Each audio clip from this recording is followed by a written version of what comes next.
Outbreaks in the state. That story's next on Channel 6 News, your 24-hour news source.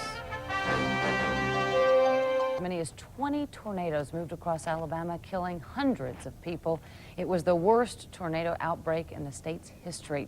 Tonight, Kevin Collins joins us to look back at that tragedy. And Kevin, we've learned a lot since then, haven't we? Well, we certainly have. You know, 60 years ago, we, of course, didn't have things like Doppler radar, the National Weather Service, and a warning system, so we've come a long way since then, a very long way.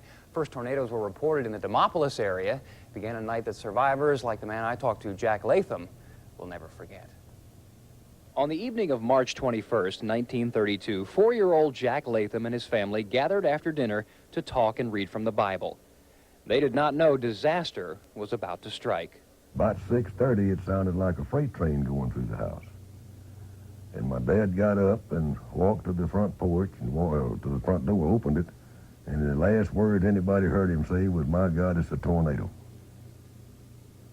And then people who lived, I'd say, a few miles from there, one person who'd witnessed it said that from their home they could see our house go up about 50 feet in the air, and it exploded like dynamite had gone on it, been put under it and exploded there.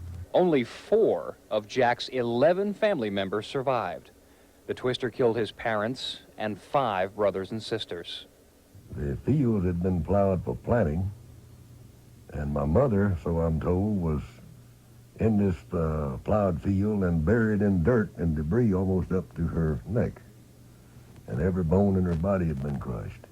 But the Plantersville tornado would cause more pain and suffering to the Lathams.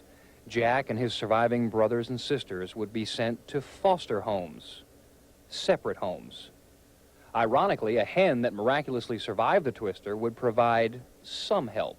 Mama had put eggs on a setting hen that was a box nailed to the barn, and the tornado demolished that barn, and it blew the box and the hen and the eggs away from the barn.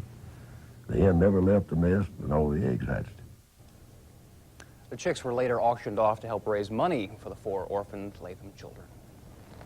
Wow. I always wonder, when someone's been through something like this, how they react now when there's storms. He says when the heavens darken now, he takes a little extra care to pay attention to the radio and television, and certainly the winds around his house.